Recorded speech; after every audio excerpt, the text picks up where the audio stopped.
안녕하세요 유튜브 시청자 여러분, 제자르입니다. 한국 축구의 월드클래스 손흥민 선수의 경기가 있었습니다.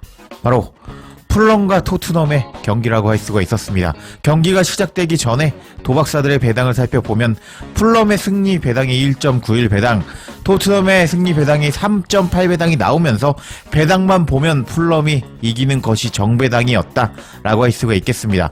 이런 상황에서 양팀의 순위표를 살펴보면 풀럼은 승점 42점으로 10위에 랭크되어 있었고, 그리고 토트넘은 승점 34점으로 13위에 랭크되어 있었는데 승점 차이가 무려 8점이나 나는 상황이었습니다. 그래서 풀럼이 승리가 정배당인 것이 이해가 되는 상황이라고 할 수 있겠습니다.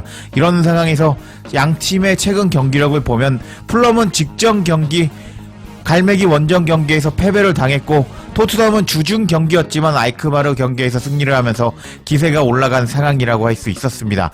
이런 상황에서 양팀의 역대 전적을 보면 토트넘이 풀럼을 상대로 14승 3무 3패를 기록하면서 전적에서 우세했고, 이번 시즌에는 홈에서 1대1로 비긴 토트넘이었는데, 토트넘은 그때 당시 부상으로 다 쓰러졌습니다. 비카리오 키퍼 없었고 수비진이 아작이 났고, 심지어 최전방 공격수가 부상을 당하면서 손흥민 선수가 중앙에서 뛰었던 경기였습니다. 하지만 부상자가 다 복귀한 경기였고, 손흥민 선수가 지난 경기에서 미친 활약을 보여주었기 때문에 이번 경기 손흥민 선수의 활약이 기대가 되는 경기였습니다. 그리고 토트넘의 라인업이 공개가 되었는데, 토트넘은 비카리오 키퍼, 우도기, 벤 데이비스, 로메로, 스펜스 보백, 벤탄쿠르, 그레이, 비스마, 3미들, 마티스텔, 솔랑키, 존슨의 4-3-3으로 나왔는데, 손흥민 선수가 주중에 경기를 뛰었기 때문에 로테이션 돌아가는 게 맞았습니다. 근데 문제는 이 두 녀석들이 오늘 좋은 경기력을 보여줄 수 있을지 기대가 되는 순간이었습니다. 그리고 시작된 전반전, 마티스텔이 초반부터 일을 낼 뻔했습니다. 일단 상대의 압박으로 역주행을 하는 마티스텔이었고, 마티스텔은 비카리오를 향해서 패스를 넣어주었습니다. 근데 이 선수가 공을 뺏을 뻔했습니다. 상당히 위험한 장면이었고, 그리고 비카리오가 간신히 공을 잡아냈는데 3분 만에 위협적인 백패스를 하는 마티스텔은 너무 별로였습니다. 그리고 다음 장면을 보면 마티스텔이 이렇게 초반부터 못하자 일단 스카이 스포츠는 다음과 같이 코멘트했습니다. 원정팀이 초반에 볼을 점유하는 모습을 보여주고 있다. 하지만 텔이 패스에서 다소 부주의했다. 공이 살짝 길었고 비카리오가 빠르게 나와서 처리했다. 근처에는 시메네스가 바짝 붙어 있었다 라면서 마티스텔의 위험한 백패스였다 라면서 비난하는 스카이 스포츠였습니다. 그리고 4분, 이번에는 마티스텔은 이제 벤 데이비스가 올라가서 패스를 넣어주었는데 이 공을 받지 못했습니다. 경기에 집중하지 못하는 마티스텔이었고, 그리고 그 공을 잡은 풀럼의 역습이 시작이 되었습니다. 그리고 나서 박스 안에서 슈팅을 때리는 풀럼이었는데 다행히도 골대 안으로 들어가지 않았습니다. 여하튼 마티스텔은 초반부터 이렇게 토트넘이 실점할 뻔하게 하는, 경기에 집중하지 못하는 모습을 보여주고 있었습니다. 그리고 9분, 마티스텔은 압박을 하지 않고 설렁설렁 걸어 다니는 모습을 보여주기도 했습니다. 그리고 10분, 마티스텔은 이렇게 돌진을 하다가 스피드 경합을 하지 않고 접고 이렇게 얼리 크로스를 넣어주었는데 이 선수에게 막혀버렸습니다.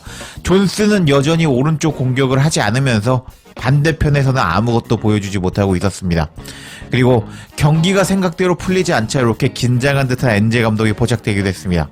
그리고 18분, 마티스텔은 돌파하는 모습을 보여주었는데, 일단 이렇게 돌파하다가 살짝 접었는데 공을 너무 쉽게 뺏겨버리는 마티스텔이었습니다.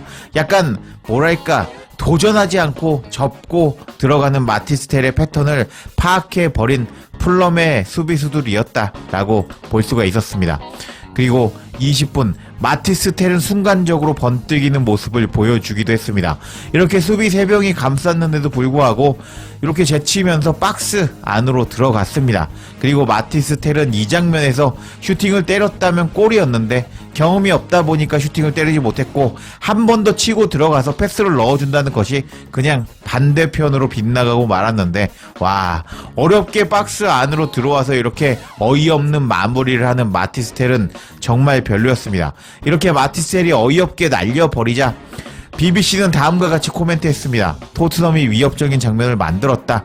마티스텔이 역동적인 돌파로 박스 안으로 침투한 뒤에 낮은 크로스 겸 슈팅을 시도했지만 빗나갔다 라면서 마무리가 아쉬웠다 라고 비판하는 BBC였습니다. 그리고 이제 로메로가 박스 밖에서 위험한 파울을 했는데 다행히도 파울이 선언되지 않았고, 그리고 32분에는 로메로가 갑작스럽게 쓰러지는 모습을 보여주었는데 다행히도 일어났습니다. 그리고 34분 벤 데이비스가 잘못 걷어낸 것을 풀럼이 박스 안에서 슈팅을 때렸는데 다행히도 비카리오 키퍼 정면이면서 일단 토트넘은 실점하지 않았습니다. 그리고 계속 밀리기 시작하는 토트넘이었습니다. 이렇게 계속 밀리는 토트넘이자 이제 스카이 스포츠는 마르코 실바는 심판진의 판정에 만족하지 못하고 있는 것 같다. 풀럼이 경기 주도권을 잡고 있다. 전반 종료 직전까지 풀럼이 골을 넣을 수 있을까? 라면서 손흥민 선수가 없는 토트넘이 전반 밀리고 있다 라고 코멘트하기도 했습니다. 그리고 나서 또 계속 밀리는 토트넘이었는데 경기가 끝나기 직전에 스카이 스포츠는 토트넘의 경기력을 다음과 같이 비판했습니다. 토트넘은 전반 전에 아무것도 보여주지 못했다. 코너킥에서 나온 벤탄쿠르의 힘없는 헤딩 한 개가 토트넘의 유일한 슈팅이었다. 오늘 몇몇 변화가 있었는데 여전히 충분한 주전 선수들이 뛰고 있음에도 불구하고 토트넘의 이 정도의 경기력은 실망스럽다 하면서 스카이 스포츠는 손흥민 선수가 없는 토트넘의 경기력은 너무 실망스럽다. 강등권 수준이다 라면서 혹평하는 모습을 보여주었습니다. 이렇게 전반은 0대0으로 끝이 났고요. 전반 통계를 보면 손흥민 선수가 없자 일단 밀렸죠. 토트넘이 그나마 잘하는 게 뭐냐? 점유율 오래 먹고 공을 오래 잡고 있는 건데 손흥민 선수 그리고 뭐 오도베르, 베리발, 메디슨 등등이 없자 지금 점유율을 먹지 못하는 토트넘이었습니다. 이 정도면 토트넘의 경기력이 얼마나 나빴는지를 알 수 있는 전반 통계였고 슈팅 하나 때렸고요. 풀럼이 슈팅 6개, 유효 슈팅 하나가 나왔습니다. 그리고 전반의 키패스 스탯을 보면 그레이 혼자서 키패스 하나를 뿌려주었는데 그만큼 미들에서 밀린 토트넘이었고 전방에서 못하는 토트넘이었다 라고 볼 수가 있었습니다.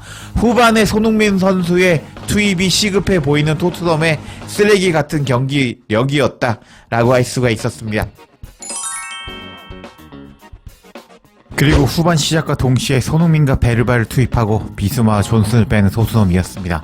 그리고 시작된 후반전 투입되자마자 선수단에게 카리스마를 보여주면서 지시하는 손흥민 선수였고 분위기가 바뀌어 버렸습니다.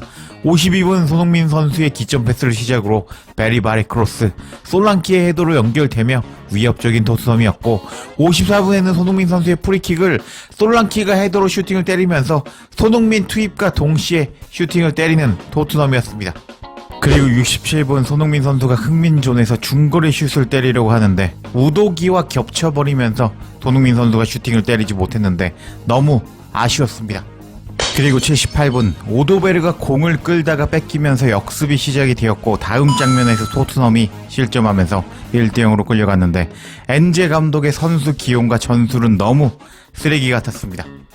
후반 시작과 동시에 손흥민 선수가 번뜩이는 모습을 보여주었지만 오늘 엔제 감독은 지난 주중에 기용했던 선수들을 아끼는 모습을 보여주면서 풀럼이 전반전에 못했음에도 불구하고 오늘 결국 패배를 당하고 말았습니다. 근육닭이 나올 줄 알았는데 보신닭이 나와버리면서 또 져버린 토트넘이었는데요. 이번 시즌 어떻게 될지 지켜봐야겠습니다. 제자리에 영상 놓치지 않도록 알림 설정 해주실 것을 부탁드리며 영상 마치겠습니다. 구독과 좋아요 댓글은 사랑입니다. 감사합니다.